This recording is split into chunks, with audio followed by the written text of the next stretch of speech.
Assalamualaikum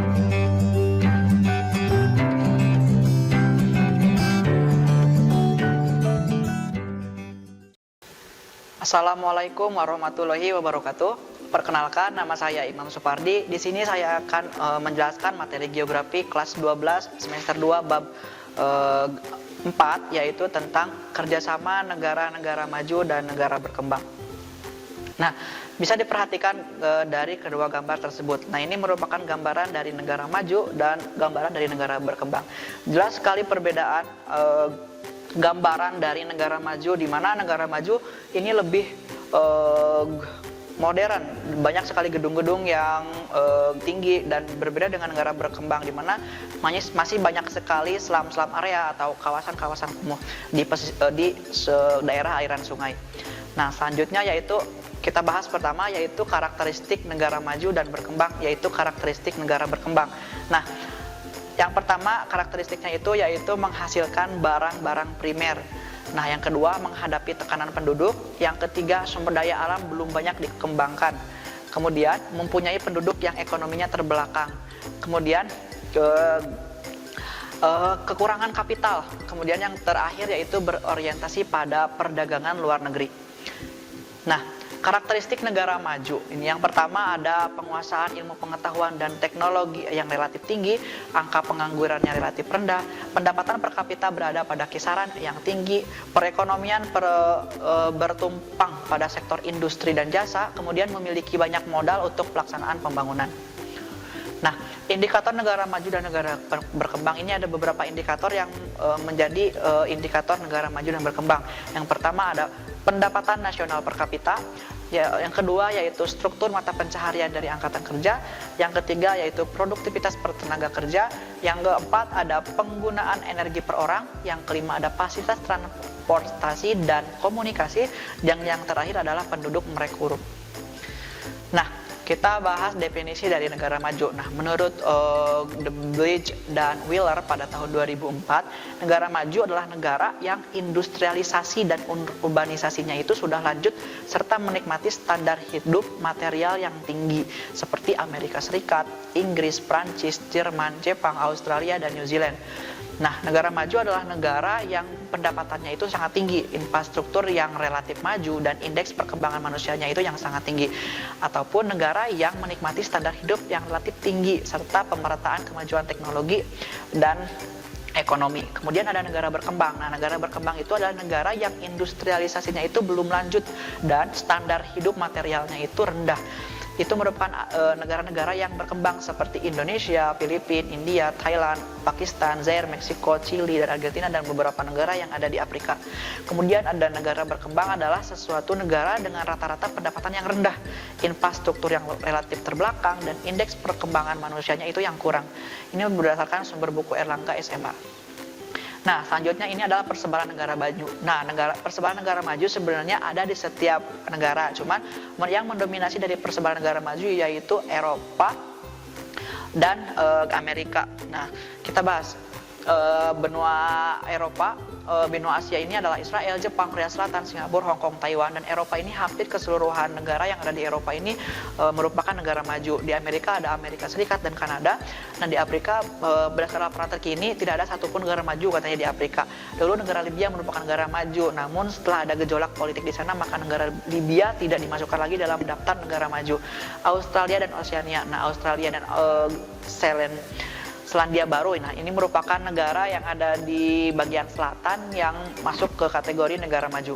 Nah, selanjutnya yaitu persebaran negara berkembang. Nah, negara berkembang ini banyak mendominasi di Afrika dan Asia, terutama di Afrika. Nah, bisa dilihat ini beberapa negara yang masuk ke dalam negara berkembang di Asia, di Eropa, di Amerika, di Afrika, di Australia, dan Oceania.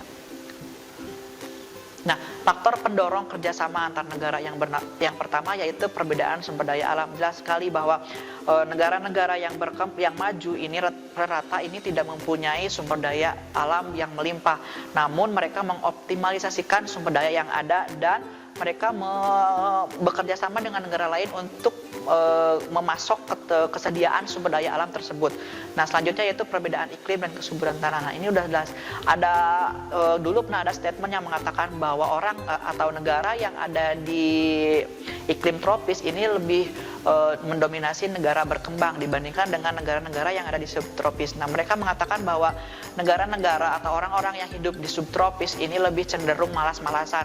Sedangkan kalau negara orang-orang yang hidup di subtropis sedang dan dingin itu mereka tidak seperti orang-orang yang hidup di kawasan tropis. Nah, selanjutnya yaitu perbedaan ilmu pengetahuan dan teknologi, ini udah jelas. Nah, kemudian ada perbedaan ideologi. Selanjutnya ada terbatasnya kemampuan negara dalam memproduksi barang dan jasa. Nah, jadi ada beberapa teknologi untuk memproduksi barang maupun jasa yang tidak dimiliki oleh suatu negara, sehingga ada yang saling membutuhkan, ada yang membutuhkan barang mentahnya, ada yang membutuhkan barang sudah jadinya, sehingga ada suatu hubungan antara suatu negara dengan negara lain, terutama negara maju dan negara berkembang.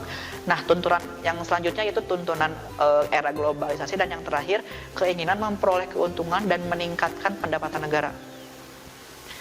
Nah, ini merupakan kerjasama antar negara akibat adanya kesamaan. Yang pertama, kesamaan sumber daya alam. Yang kedua, ada kesamaan keadaan wilayah. Yang ketiga, ada kesamaan ideologi. Dan yang terakhir, ada kesamaan agama. Nah, ini contoh dari kerjasama antar negara akibat adanya kesamaan, yaitu ASEAN, di mana rumpun negara-negara yang ada di Asia Tenggara ini masuk ke ASEAN.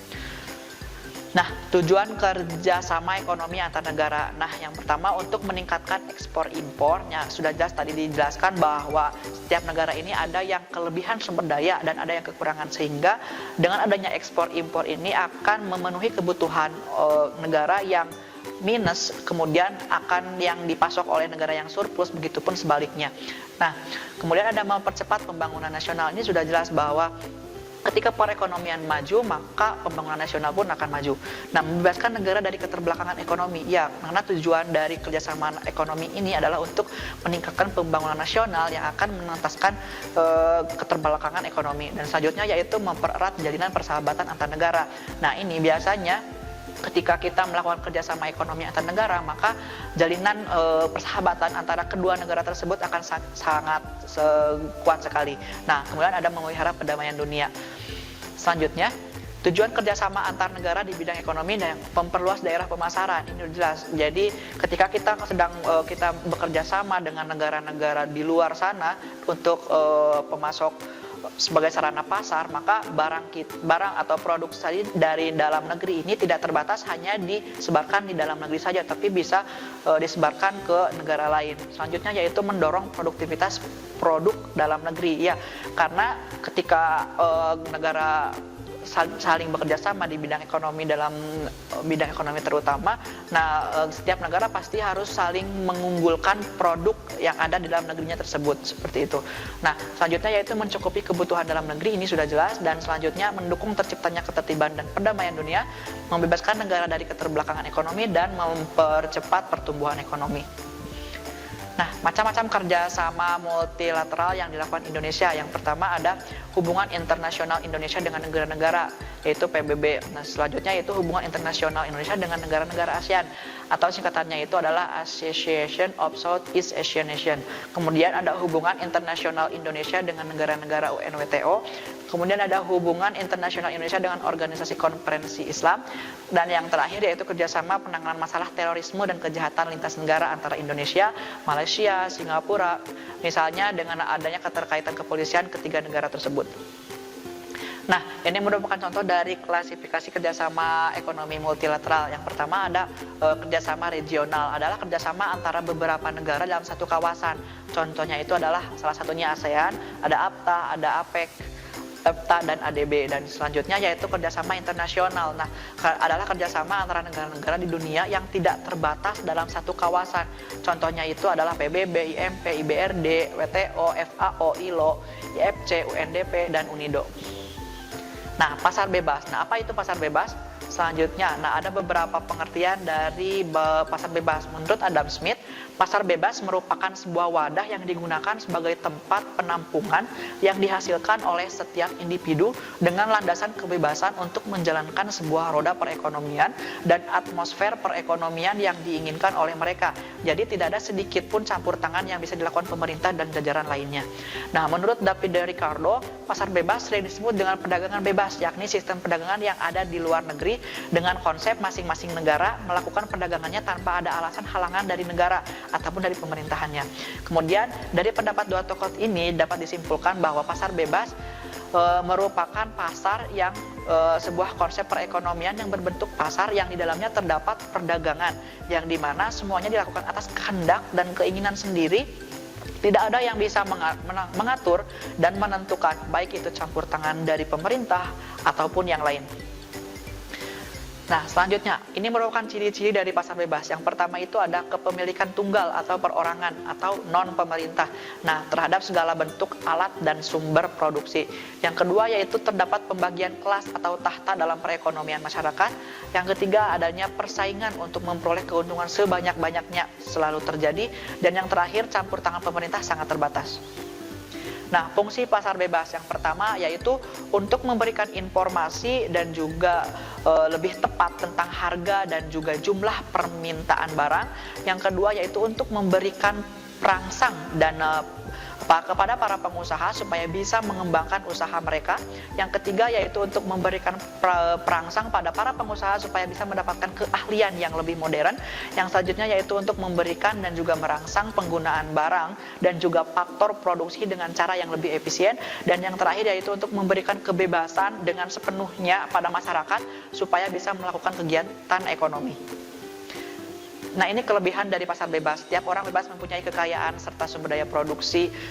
Yang kedua, kreativitas dan inisiatif dari masyarakat ini bisa dikembangkan, tidak terbatas dan tidak terkurung. Kemudian yang ketiga, adanya suatu persaingan antar produsen yang mengakibatkan terciptanya berbagai macam produk yang berkualitas. Yang terakhir yaitu efisiensi dan efektivitas yang tinggi karena tindakannya selalu atas dasar prinsip ekonomi.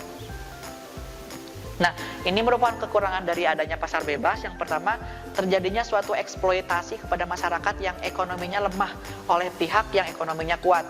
Yang kedua, bisa mengakibatkan terjadinya monopoli, bisa merugikan masyarakat. Yang ketiga, timbulnya kesenjangan ekonomi antara golongan ekonomi kuat dengan ekonomi yang lemah. Dan yang terakhir yaitu dapat timbulnya ketidakstabilan perekonomian. Nah, potensi Indonesia untuk menjadi negara maju. Yang pertama dilihat dari segi penduduk dan sumber daya manusianya, begitupun sumber daya alamnya. Nah, Indonesia adalah negara jumlah penduduk keempat terbesar di dunia.